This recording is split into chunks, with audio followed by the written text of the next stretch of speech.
Brasil tem 5.500 e tantas cidades. Quantas cidades surgiram a partir de uma escola?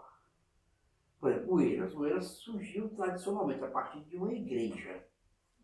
As pessoas foram, né, ali e a cidade foi crescendo. Floriano tem uma peculiaridade. Floriano surgiu a partir de uma escola. Essa escola se chamava Estabelecimento Rural de São Pedro de Alcântara, que hoje está ali até para ser restaurada, foi tombado. Né? Hoje só tem a frente, mas ali era um prédio enorme, era o maior prédio do Piauí na época. Era uma escola agrícola. Fica onde, professor? Hoje terminal turístico. Terminal turístico. Aquele prédio ali hoje só tem o centro. Só tem a fachada da frente, mas ali tinha uma ala de lado e uma ala de outro. Era um internato destinado aos filhos dos escravos que foram beneficiados pela lei do ventre livre. Em 1875, quando ela começou a funcionar, tinha mais de 50 alunos, inclusive moças. Entendeu? Filhos de escravos que foram beneficiados pela lei do ventre livre. O objetivo dessa escola foi esse. O estabelecimento é o marco zero. É o marco zero, sim. Entendeu? É de onde começa tudo. A partir daquela escola foi que foi surgindo as outras coisas. Certo. Inclusive a intensificação da navegação. Por conta da escola.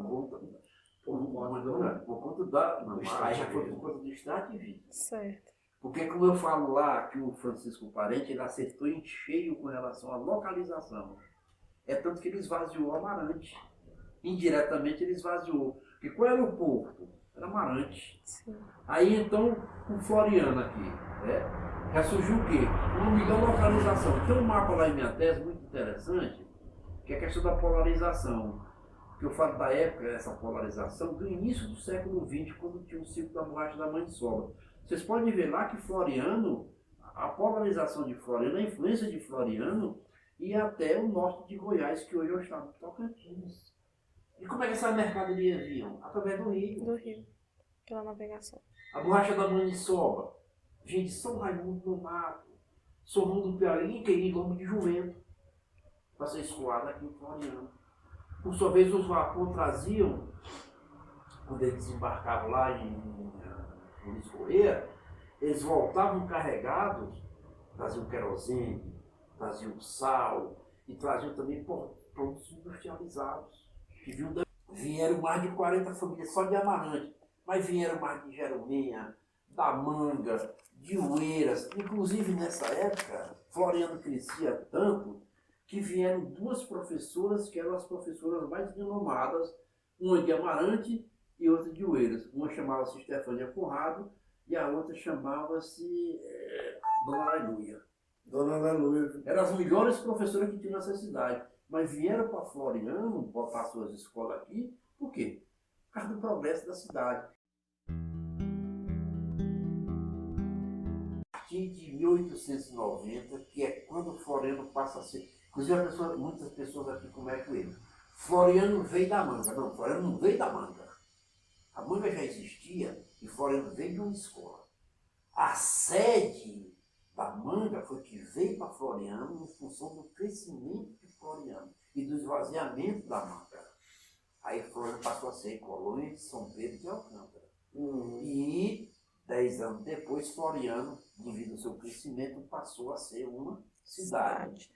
E então, qual foi o auge dessa navegação e desse extrativismo? Foi de 1890, a partir do ciclo da borracha da maniçoba, que só foi essa década do século XX, a última década do século XX, e a última década do século XIX e a primeira do século XX, e depois ela foi substituída.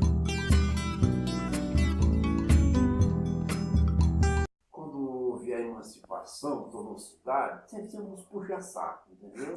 Então, esse Floriano Peixoto, que tinha sido presidente do Brasil, ou era presidente do Brasil, né?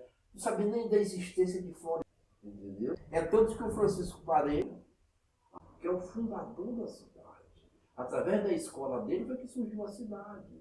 Só foi homenageado em 1928, quando se fundou a primeira escola pública de Floriano, que hoje está abandonada aí. Grupo Escolar Agrônomo Parente. Primeira escola pública da cidade. Nessa época o Brasil não tinha indústria. Sim. Entendeu? Uhum. Então, você chegava aqui em Floriano, conhece a Elisnei, não conhece? A irmã alguém falou que conhece, que é irmã daquele cara Haroldo, que está fazendo uma sessão de mestrado. Eu dei para ela uma cópia de um álbum muito interessante, que é Os Comércios de Floriano de 1910. 1910 estava sendo encerrado o ciclo da borracha da Maniçoba. Então vocês podem ver que eram comércios grandes e que traziam muitas coisas, por exemplo, coisas só boas, linho irlandês, casimira inglesa, bebidas, armas, joias, entendeu? Sapato de cromo alemão, tudo vinha para cá. Aí uma parte ficava aqui e a outra parte, os mesmos animais que traziam o produto do extrato de vidro, voltavam para esses locais remotos carregando as coisas que chegavam no porto de Floriano. Então, Floriano sempre foi uma cidade polo. Entendeu? E você tem uma ideia que eu falei aí, quer dizer, você tem duas cidades longínquas aqui de Floriano. São Raimundo Nonato, São Raimundo Piauí, a mais de 200 quilômetros. Esses animais vinham em trilhas, lote de manada de 200, 300 animais, carregando as bolas de látex da maniçoba, entendeu? Então, vinham de longe e voltavam também levando os produtos que se encomendavam, né? Aí, digamos assim, 3, 4 meses depois eles voltavam novamente, aí depois faziam o mesmo percurso de volta, tá certo? Mas nesse mapa lá, eu mostro justamente a polarização de Floriano. Desde essa época, Floriano já era uma cidade pobre. Inclusive, com relação a essa época e atualmente, essa polarização diminuiu, não é? Mas ainda continua grande. Por exemplo, vocês têm ideia de quantas vans entram em Floriano diariamente? Carregam gente? Só de Nazaré são aproximadamente umas 20. Pois é, são mais de 130 que entram aqui em Floriano diariamente. Digamos que a bicha dessa traga 10, 12 pessoas cada uma. Essas universidades aqui é um fator social importantíssimo. Por quê? Porque deu uma oportunidade a muitos jovens que não tinham nenhuma perspectiva de um curso de terceiro grau, porque não podiam sair de Floriano fazer um curso de terceiro grau. Então nós temos hoje uma universidade federal, um centro federal, que é o Cefet, né, chama de IFET hoje, né? Temos uma universidade estadual e uma ótima universidade particular.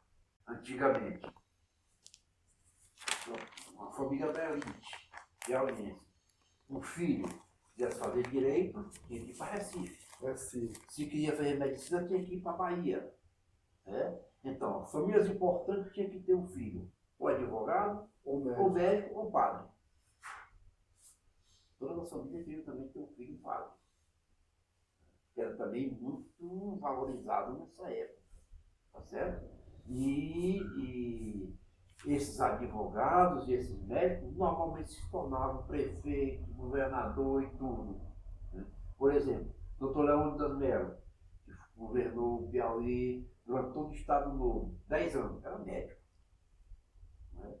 E Miguel Rosa, advogado. Né? Então, eram essas elites, até porque o acesso à educação era muito restrito. Somente as famílias da elite é que podiam educar seus filhos. Os outros todos tinham que se virar como agricultor, o empregado de alguma outra atividade, mas formado mesmo, era muito difícil. Né? Porque justamente as escolas eram pouco. Por exemplo, Piauí veio ter uma Universidade Federal do Piauí, a partir do início de 1970. Nós não tínhamos uma universidade, a gente tinha faculdade de Direito, faculdade de Filosofia, entendeu? Mas a universidade mesmo só foi criada no primeiro governo do Alberto Silva. Piauí não tinha universidade. A Bibi Zaru, que é filho de Antun Zaru. Antun Zaru foi a primeira família. O Antun Zaru foi o primeiro filho que chegou em Floriano. Esse Abib já é filho dele, entendeu? E aí depois foi que vieram os outros. Salomão, Calixto, Adalas, Edema, etc. Mas eles incrementaram o comércio, eles aumentaram, mas o comércio, a cidade já era uma cidade consolidada. Porque muita gente Isso foi mais ou diz menos assim, em que década? Eu já fui a uma palestra na UESP, o rapaz perguntou, eu sou Floriano, foi estudada por árabe, sabe, rapaz, que absurdo é esse, rapaz? Porque a gente ouve pessoas Porque falar. houve pessoas falar uma coisa E completamente Floriano foi errada. fundada por árabes É e absurdo. essa característica de Floriano ser voltado para o comércio se deve à influência dos Professor. A árabes. influência da navegação do Rio Parnaíba e do Estado Divino. Professor, Aí foi que Os árabes chegaram aqui mais ou menos em que década, o senhor Quem? lembra? Os árabes? Olha, esse primeiro era um mascate, sabe? O primeiro veio da Bolívia dele, e ele chegou aqui na última década do século XIX, 1890, nessa época aí, tá? Ele não sabia nem falar português, e ele, como a Floriano, cidade já no caso- estava um fluxo de comércio grande, ele resolveu ficar por aqui. Floriano já era vila. É, Já era- isso, já era vila. Aí o que foi que ele fez? Ele botou uma padaria. A população não conhecia pão. Que quem comia aqui? Beijo. Cuscuz, beiju, bolo de macaxeira, de mandioca, etc, né?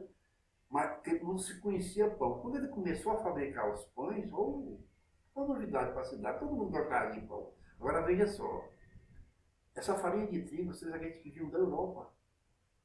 Um navio. Né? Aí o que aconteceu? Ele conseguiu, depois de um certo tempo, se comunicar com os parentes da Síria. Achou alguém que escrevesse uma carta para ele, mandou, e aí de repente ele recebe uma resposta.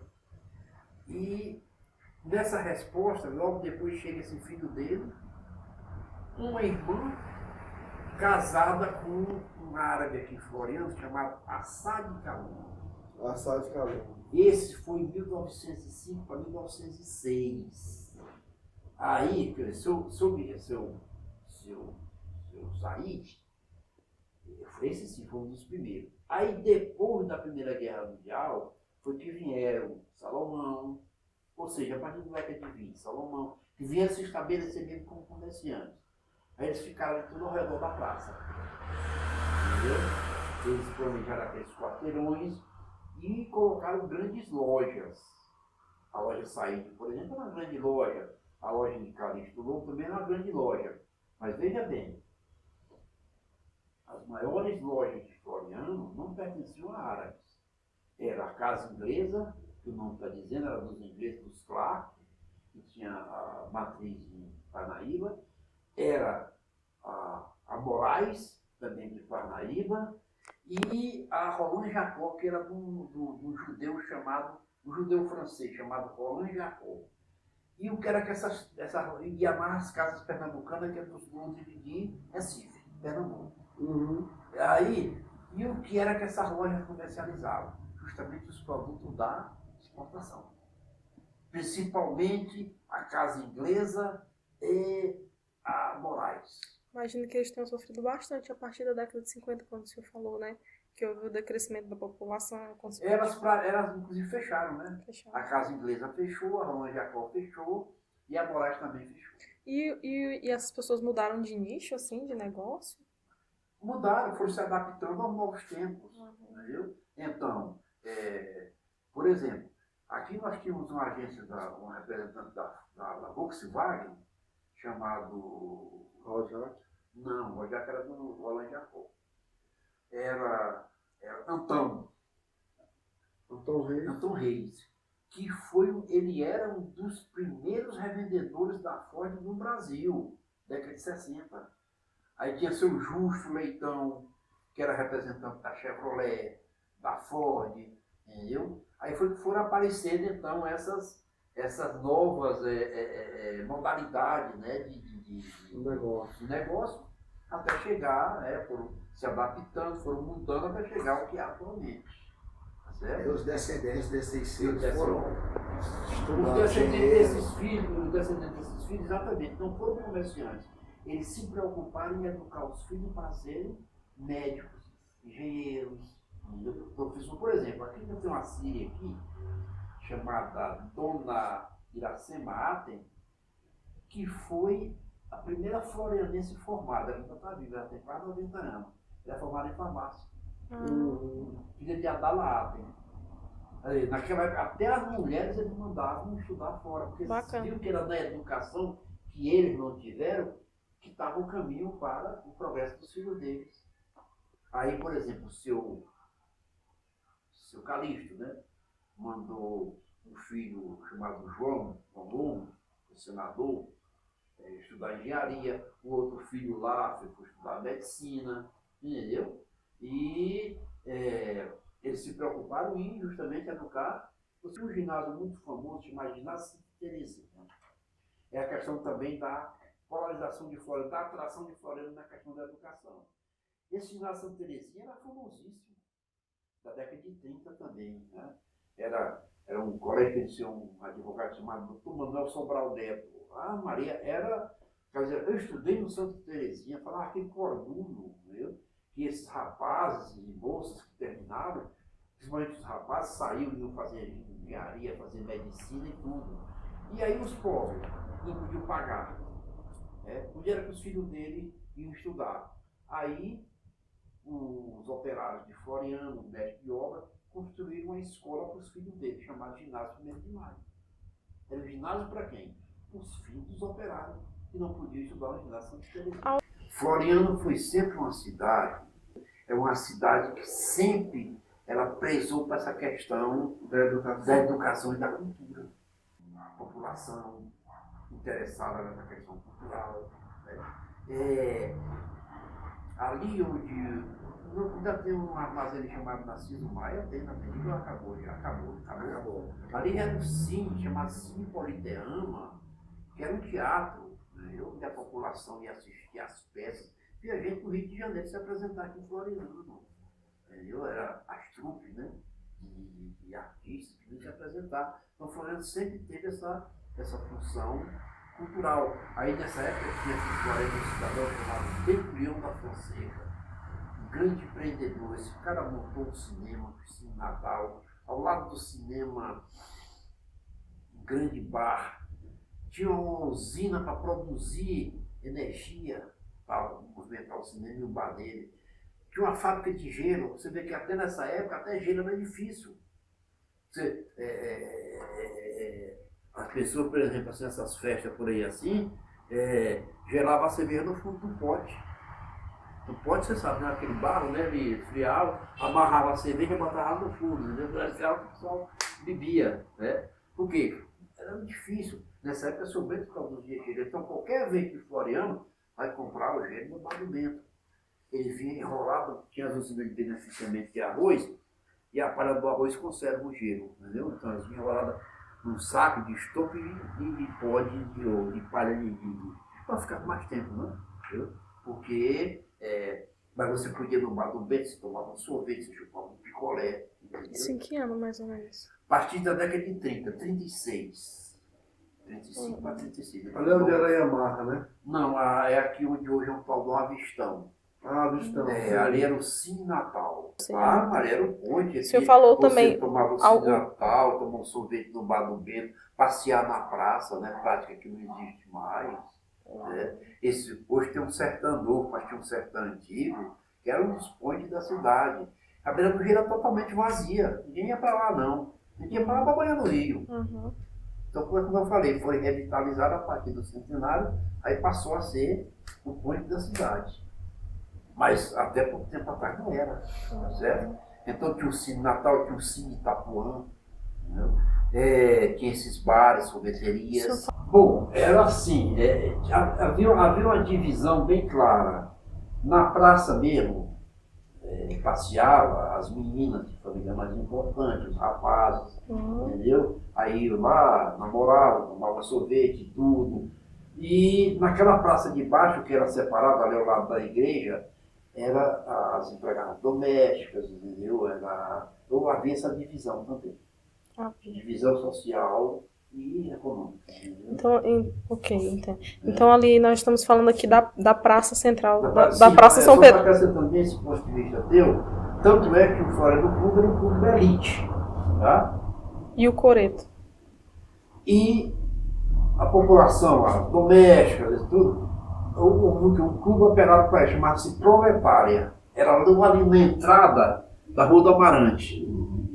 Tem uma esquina, uma loja, né? Do lado da Logo Ford, ali, onde era Ford. Sim, pronto, ali subindo ali. Era o Clube Proletário. Era onde elas iam, por quê? Porque não podiam frequentar o Clube. Tá certo? O Clube era da elite. Né? Então, qual foi o auge dessa navegação e desse extrativismo? Foi de 1890, a partir do ciclo da borracha da maniçoba, que só foi essa década do século XX, a última década do século XX, e a última década do século XIX e a primeira do século XX, e depois ela foi substituída pela carnaúba. A carnaúba teve também uma importância muito grande, porque teve também um pico, que foi na época da Segunda Guerra Mundial. A cera da carnaúba era usada para fabricar graxa, coisa para lubrificar armas, canhão, etc. Então, o preço chamava de ouro verde, devido ao preço que ela atingiu. Aí depois, então, ela começou a cair, né, no mercado internacional, mas ainda hoje, e você pode verificar lá na tese também, que ainda hoje o pó da carnaúba ele é importantíssimo. Veja bem, até a época que eu escrevi essa tese, era o principal produto do Piauí, era o pó da carnaúba. Já não é mais. Agora é a soja lá naquela região do sul do estado. Sul do estado. Mas até pouco tempo. Emprega milhares e milhares, que a gente não sabe, mas emprega milhares de famílias e por um longo período do ano. Aqui em Florêncio tem o Filadelfo Filho, né, que extrai esse pó da carnaúba, e tem outras pessoas também aí que ainda se extraem o pó. Seu Pires ali, o pessoal da Eliseu Martins. Também, do Martinez. O senhor fala na sua tese. Sim, aí veio o quê? Até a década de 40, até o fim da Segunda Guerra Mundial. Até o fim da 45. Certo. Aí começa o processo de decadência, né? Porque o governo federal, o governo de Juscelino Kubitschek, o Juscelino foi um grande presidente, mas o governo dele, né, ele quis trazer a industrialização para o Brasil, a indústria automobilística. Então o que ele fez? Vou construir rodovias para vocês virem aqui para o Brasil. Aí veio a Chevrolet, a Americana, veio a Chrysler, veio a Ford, entendeu? E essas rodovias, inclusive, eram até paralelas ao curso dos rios. Tanto é, pessoal, que nessa época, Floriano era a terceira maior cidade do estado. Era Teresina, Parnaíba, Floriano. Floriano perdeu essa posição para Picos. Por quê? Porque acabou a navegação do rio e deram, então, deram ênfase ao transporte rodoviário e Picos hoje é onde mora um trocamento rodoviário do Nordeste. Aí tomou a posição de Floriano em tudo por tudo. Picos tem população maior do que Floriano, Picos tem ICMS maior do que Floriano, Picos tem consumo de energia maior do que Floriano, ou seja, tudo de Picos hoje é maior do que Floriano em função do entroncamento rodoviário. Durante esse auge, o senhor fala na sua tese que o fluxo de pessoas no cais era muito grande, e no cais não, na beira-rio, né, que a gente sempre se remete ao cais, que o fluxo de pessoas era muito grande, que famílias iam para lá, que as moças se vestiam bem para ir para lá, para passear, que ali era um local muito importante. Isso durante o dia. Porque à noite eram os cabarés, entendeu? Aí tinha um cabaré chamado Pau Não Cessa, nunca vi, Pau Não Cessa. Isso durante o auge da navegação? Sim, exatamente, o Pau Não Cessa é ali ao lado. No depósito do Paraíba. No fundo, no banco ali descendo naquela rua e na outra rua. No fundo do Banco do Nordeste. Porque tinha um pessoal aí que trabalhava nas embarcações, além dos carregadores, que eram os homens fortes, né? Carregavam um saco de estivadores, né? Tinha os porcos d'água, esses porcos d'água eram os vareiros. Eles conheciam o leito do rio, sabe? Saíam com aquelas varas para livrar o navio, o barco de encalhar. Aí de noite caiu na gandaia, entendeu? Aí brigava com a polícia, era aquela confusão. Aí ficou assim, Pau Não Cessa, né? Lá tinha um cabaré chamado, muito famoso, chamado Dom de Ouro. Era o mato. Então, durante o dia, iam famílias também. Isso, mas durante a noite era a gandaia, entendeu? Inclusive, essa dissertação da Enéia é sobre esse assunto aí. E isso atraía, né, a prostituição. Olha, por exemplo, mais recentemente, na época da barragem de Floriano, da barragem de Boa Esperança, aqui em Floriano corria dinheiro, rapaz, era, como se diz assim, a rodo, entendeu? Em função da barragem. E os operários, os engenheiros, os técnicos, iam se divertir aonde? Em Floriano. Então, a partir de sexta-feira aqui em Floriano era uma festa. E aí se atraía as prostitutas, entendeu? Elas vinham, onde é que está correndo dinheiro? No lugar tal, vão para lá e vinham para cá, entendeu? É tanto que depois da conclusão da barragem ela entrou na cabeça também, entendeu? Hoje você não vê mais, né? Essa atividade daqui de cima, das mais antigas da humanidade.